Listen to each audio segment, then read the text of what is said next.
Bueno, mi nombre es Fernando Manuel Valencia Canseco, soy alumno del octavo A en la carrera de Derecho de la Universidad Regional del Sureste. El fin de este video es hacer un videoensayo de la materia de Derecho Laboral. El videoensayo va a tratar acerca de la autonomía sindical en contra de la democracia sindical, que corresponde al punto número 3 en la obra del autor José Juan Ansúrez Gurría. Bueno, debido a la importancia de su estudio y para un mejor entendimiento, el autor nos divide en tres puntos acerca del tema del que voy a hablar. El primero de ellos lleva de subtítulo la autonomía sindical, el segundo de ellos tiene como subtítulo la democracia sindical y el tercero de ellos tiene como subtítulo argumentos a favor de la democracia sindical. Bueno, en cuanto al primero de ellos, de la autonomía sindical, el autor empieza dándonos una definición del sindicato. Citando sus palabras, nos dice que debe entenderse como sindicato a las asociaciones privadas, cuya evolución histórica ha obedecido a una lucha constante frente al poder del Estado. Es decir, se entiende como un sector de la doctrina que tiene plena libertad para funcionar y organizarse sin injerencia alguna de las partes de tercero. Especialmente estaríamos hablando de la autoridad o bien del Estado, en otras palabras. De la definición dada con anterioridad podemos identificar una serie de ideas que nos hacen llegar a la conclusión que estamos hablando de la libertad sindical, por medio de la cual los trabajadores pueden tener ciertas facultades. Dichas facultades se resumen en tres. La primera de ellas es la de formar sindicatos. Los trabajadores van a estar facultados para formar sus sindicatos. La segunda de ellas va a ser ingresar en sindicatos ya constituidos o bien permanecer en ellos. Y finalmente, si no es una facultad como tal, el autor nos habla acerca de un ejercicio negativo, que es lo contrario a las dos facultades que mencioné con anterioridad. Pues si bien las personas pueden crear, unirse o permanecer en un sindicato, también tienen la posibilidad y libertad de no hacerlo, de no crear sindicatos, o bien ingresar en ellos, o también la posibilidad de salir de ellos. Pero en dicha definición también encontramos que el otro concepto que nos compete, que es el de la autonomía del sindicato, al mencionar que los sindicatos pueden autogobernarse sin intervención alguna sin intervención alguna por parte de terceros o de las autoridades, que a su vez podrían obstruirles el alcanzar o cumplir con sus fines u objetivos que tengan los mismos sindicatos. Incluso el mismo autor nos amplía nuestro panorama citando a la Suprema Corte de Justicia de la Nación, quien define la libertad sindical, colectiva o autonomía sindical como la capacidad de organización, de creación del estatuto al que habrán de constreñirse sus socios, de administración de su patrimonio, de funcionamiento y de actividad externa para el logro de sus fines inmediatos. En este caso, la autonomía sindical se materializa en el derecho que tiene el ente para redactar sus estatutos y reglamentos, para elegir libremente a sus representantes, para organizar su administración y sus actividades y formular su programa de acción, también para constituir federaciones y confederaciones, así como afiliarse a organizaciones internacionales de empleadores y trabajadores. Lo anterior se puede traducir que nuestra legislación debe de tomar los cuidados y precauciones necesarias para no legislar en materia de los estatutos de los sindicatos. También nuestra legislación debe tener la precaución de abstenerse de legislar en materia de procedimientos electorales internos de un sindicato o bien de la composición de sus órganos directivos. A su vez, nuestra legislación tampoco podrá regular la duración de los dirigentes sindicales ni la cantidad de votos para elegir a los dirigentes.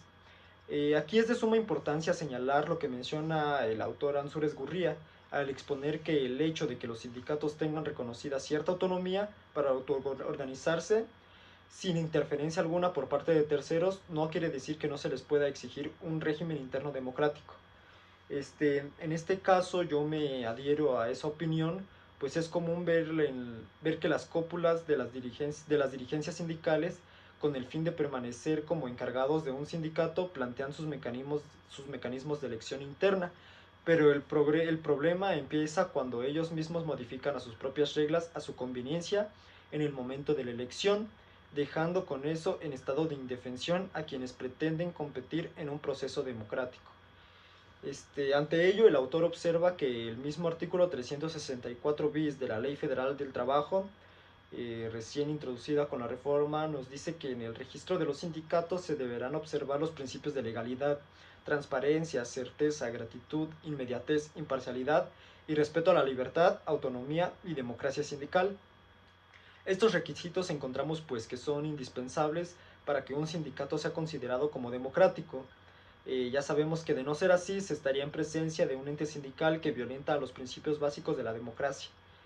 Por consiguiente, el autor Ansúrez Gurría agrega que es más que hoy en día la democracia es considerada como una de las instituciones más importantes para proteger a los ciudadanos de los abusos del poder público y del poder político, que les permite un mejor despliegue de sus personalidades, que intenta buscar un equilibrio entre pobres y ricos. Y bueno, este es el motivo por el cual es tan importante la democracia interna en los sindicatos, porque de ella depende que se cumpla con los objetivos de representatividad de los trabajadores. Esto quiere decir que actúen en nombre y por cuenta de los mismos, que negocian por todos y los acuerdos que alcanzan afectan o beneficiarán a todos. Si no son democráticos, actuarán muy seguramente solo por sus intereses particulares y no a favor del colectivo. Bueno, es por ello que el autor considera totalmente erróneo considerar a la democracia sindical como un concepto genérico, pues el hablar de democracia es muy común que venga a nuestra mente, pues ya sean temas de elección, en este caso, de los dirigentes sindicales, pues qué es lo que compete a nuestra materia, o tal vez, o tal vez en la convocación de la asamblea, o en la forma en la que se toma decisiones, que si bien es válido y también forma parte de lo que implica y significa la democracia sindical, debemos de mirar más allá. Quiero decir con esto que debemos de ampliar nuestro panorama, en el cual debemos de ver a la figura del sindicato como sinónimo de una figura, de una figura democrática, que es precisamente de lo que estamos hablando. Asimismo, a primera instancia se puede definir a la democracia sindical como el gobierno de los trabajadores por y para los mismos trabajadores. Asimismo, al modo de organización y distribución del poder y el respeto de los derechos de los socios dentro de los sindicatos. Considero medular mencionar la existencia de los grupos de oposición,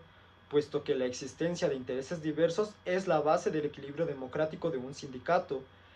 Sin oposición no existiría este equilibrio del que les estoy hablando, y aquí hay que considerar que nuestro concepto debería comprender además la periodicidad de dichas elecciones y la existencia de procedimientos de revocación, así como la limitación de las reelecciones de los representantes. Finalmente, en cuanto al punto número 3, que mencioné que el autor nos dividía en tres secciones, el punto de la democracia sindical en contra de la libertad sindical, pues este último punto corresponde a los argumentos a favor de la democracia sindical. En este aspecto nos dice el autor que si bien los sindicatos cuentan con la libertad de autoorganizarse, debe de estar presente siempre la democracia. No podemos dejar de lado la democracia, puesto que, como ya mencioné, juega un punto fundamental en esta cuestión de los sindicatos, y sin democracia simplemente no sería posible llevar a una buena praxis esta cuestión de los sindicatos. Eh, y esto no interfiere de ninguna manera que ninguna autoridad puede intervenir en dicha libertad sindical,